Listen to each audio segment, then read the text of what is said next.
तो कुछ और लोग मेरे साथ हैं और मैं ये जानने के लिए कि देश में, जैसा कि राहुल गांधी ने कहा है कि 2024 में 2004 जैसे नतीजे भी आ सकते हैं, जिसमें अटल जी की सरकार का हो हल्ला तो बहुत था लेकिन वो वापस नहीं आई और कांग्रेस पार्टी सरकार में वापस आ गई, यानी 2024 में सत्ता परिवर्तन के चांसेस हैं। मेरे साथ कुछ और लोग हैं। पहले जिन लोगों से बात की अपेक्षाकृत उनसे युवा लोग हैं। मैं ऐसे ही आम लोगों से बात करते रहता हूँ। देखिए तो सर, ये जो हो हल्ला है, सवाल ये है कि जो हो हल्ला है इसके पीछे कोई सब्सटेंस है या नहीं। मतलब क्या ये सिर्फ फेक है या इसमें कोई सच्चाई है? मेरे हिसाब से इसमें सच्चाई है। जनता वाकई बीजेपी को लाइक करती है, उसके अपने रीज़न है। मैं खुद लाइक करता हूँ, तो मेरा ओपिनियन तो मेरे ख्याल से बायस्ड होगा। I am for BJP, so I think they will come back. और आप क्या मानते हैं? इसमें बायसनेस की बात नहीं होगी, मेरे पर्सनल ओपिनियन अलग हो सकते हैं, लेकिन जो प्रैक्टिकल बात है वो ये है कि बीजेपी वापस आएगी। और 2004 के बाद क्या हुआ नहीं हुआ वो एक हिस्ट्री हो चुकी है। बट अभी की तारीख में अगर आप देखेंगे जिस तरीके की तैयारी बीजेपी करती आ रही है पिछले 2-3 साल से लगातार, वो चुनावी मोड में जिस तरीके से रहती है, तो मुझे नहीं लग रहा है कि कोई मुकाबला हो पाएगा। देखिए, एक बात तो ये है कि बीजेपी तो इलेक्शन की मशीन है और तमाम बहुत सारे मुद्दे ऐसे हैं, बेरोजगारी, महंगाई, समाज में जो बहुत बार कहा जाता है जो विभेद, जो धर्म आधारित राजनीति, ये जो मंदिर मस्जिद, ये बहुत सारी जो मूल मुद्दे हैं, शायद उस पर विपक्ष जनता का मन बना पाने में कामयाब नहीं हुआ। और भारतीय जनता पार्टी जिस पिच पे विपक्ष को खिलाना चाहती है उस पिच पर, उस टर्फ पर खिला ले जाती है। बावजूद मूल मुद्दों पर शायद विपक्ष नहीं। आप ये मानते हैं कि 2024 में विपक्ष कोई टक्कर दे पाएगा? नहीं, मेरा भी यही मानना है कि विपक्ष में अभी वो दम नहीं है। दूसरा, विपक्ष के जो नेता बनना चाह रहे हैं जैसे कि राहुल जी, वो अपनी पिच पे ही बोल्ड होते जा रहे हैं। अभी विदेश में जाके वो भारत की बदनामी कर रहे हैं, तो इसमें उनके लिए बहुत बड़ा नुकसान है। ये एक अच्छी नहीं, चीज़। लेकिन एक बात है, ये कहना कि वो विदेश में जाके भारत का अपमान कर रहे हैं, ये भारतीय जनता पार्टी का दृष्टिकोण हो सकता है। एक विपक्ष के नेता के तौर पर वो गए हैं, वो भारत देश के प्रतिनिधि के तौर पर नहीं गए हैं। वो जो ये सरकार यहाँ है जिसका सड़क और संसद में विरोध करते हैं, और भारत जोड़ो यात्रा उन्होंने क्यों शुरू की, इसकी जरूरत क्या पड़ी, इस सवाल के जवाब में वो क्या जवाब देंगे कि मोदी जी बहुत अच्छा काम कर रहे थे, हम प्रचार के लिए निकले थे? सर, इतना तो मैं गूढ़ उसमें नहीं जा सकता, मुझे पता भी नहीं है इतना ज़्यादा। चलिए ठीक, आप बताओ। जहाँ तक भारत जोड़ो यात्रा का सवाल है, तो कांग्रेस पे ये आरोप लगता रहा है कि वो इलेक्शन के टाइम पे ही जागती है। तो इस बार बीजेपी को जवाब देने के लिए राहुल गांधी निकले बाहर। 1.5-2 साल पहले उन्होंने निकले बाहर, ताकि जब चुनाव का टाइम हो तब लोग ये ना कह सके कि मैं फील्ड पे नहीं था।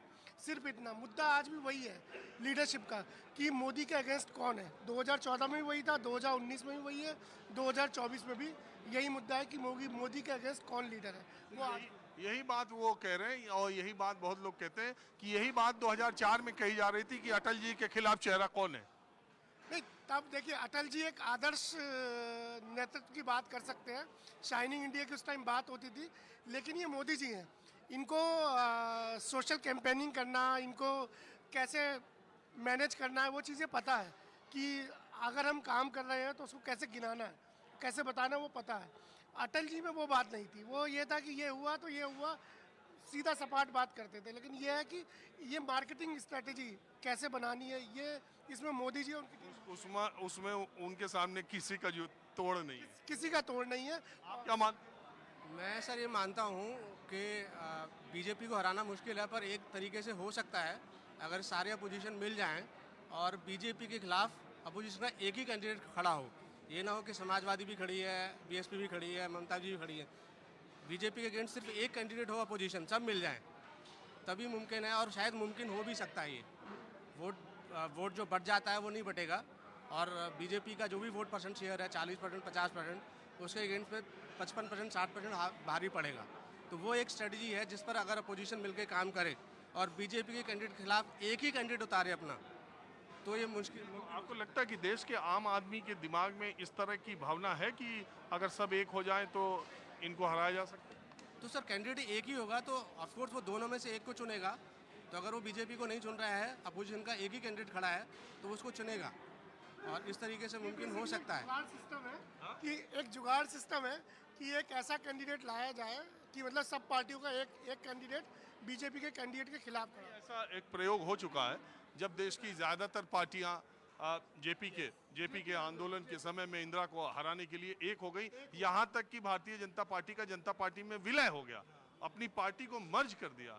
तो ऐसा प्रयोग हुआ है, लेकिन सवाल है कि उस समय नहीं, उस समय सबसे बड़ी बात ये थी कि जयप्रकाश नारायण जैसा एक डिग्निटी वाला आदमी, एक डिग्निफाइड आदमी, जिस पे पूरे देश को यकीन हुआ कि ये सही कारणों से युद्ध लड़ रहे हैं, और इस राजनीतिक युद्ध में जनता ने, जो 75 साल के आसपास का आदमी था, युवाओं को जिसने जागृत किया, युवाओं का पहली बार आज़ादी के बाद वैसा आंदोलन किया, उन्होंने नेतृत्व किया। और सबसे बड़ी विपक्ष के सामने कमजोरी, मजबूरी या हताशा यही है कि आज उस इंटीग्रिटी का आदमी जो सारे विपक्ष को एक कर सके नहीं दिखाई देता है। और कांग्रेस इसमें बड़ी भूमिका निभा सकती है, लेकिन कांग्रेस को बहुत बड़ा दिल दिखाना होगा, और अगर एक हो भी गए तो प्रधानमंत्री नरेंद्र मोदी के चेहरे से लड़ना विपक्ष के लिए अभी भी बहुत टेढ़ी खीर साबित होगा, ऐसा अभी का माहौल देख करके लगता है। दूसरी बात यह है कि कांग्रेस पार्टी अगले 1 साल में जो रणनीति अपनाएगी, वो अगले 1 दशक तक उसकी दशा और दिशा को तय करेगा। माहौल क्या है, हमें बस आज इतना ही। अगले एपिसोड में किसी दूसरे मुद्दे पर हम फिर से कहीं से हाजिर होंगे। कैमरामैन अजय के साथ राजीव रंजन, न्यूज़ 24 दिल्ली।